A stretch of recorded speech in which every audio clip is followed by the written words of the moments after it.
Hello, and welcome to Hank's Place. God never intended us to present our best efforts to Him for His approval. Rather, His intention was and is that we believe in Jesus and then grow in grace and godliness. A little baby at birth is 100% human. It cannot get any more human than at birth. When we were born again, we became something new. Christians, 100% Christians. We can't get any more Christian than when we were born. With God on the inside, and we are complete in Him, lacking nothing, blessed with every spiritual blessing in Christ Jesus. And now, like that baby, we are growing up into who we truly are. We're leaving behind what we once were because we are new creations. It's no longer about rule keeping, it's about God believing. Now, listen to these excerpts that I've chosen from Galatians chapters 2 and 3 from the Message Bible. There Paul writes, "We know very well that we're not set right with God by rule keeping, but only through personal faith in Jesus Christ. And how do we know? We tried it.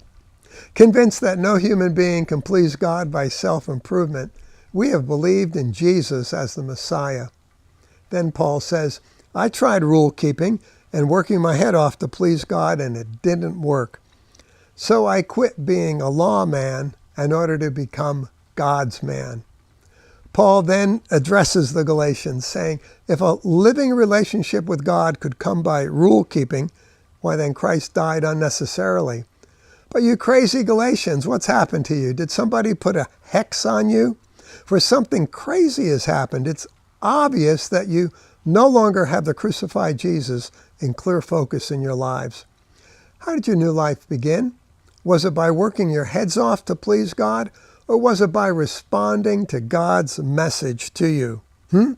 Only crazy people would think that they could complete by their own efforts something that was begun by God. If you weren't smart enough or strong enough to begin it, how do you suppose you could perfect it? Doing things for God, you see, is just the opposite of entering into what God has done and is doing for you. Dear friends, rule keeping only brings forth more rule keeping. How about you dispense of that anxious self-effort today? Rather, trust in the Lord to complete what He has begun in you. Indeed, it's your day to walk by the Spirit and come alive.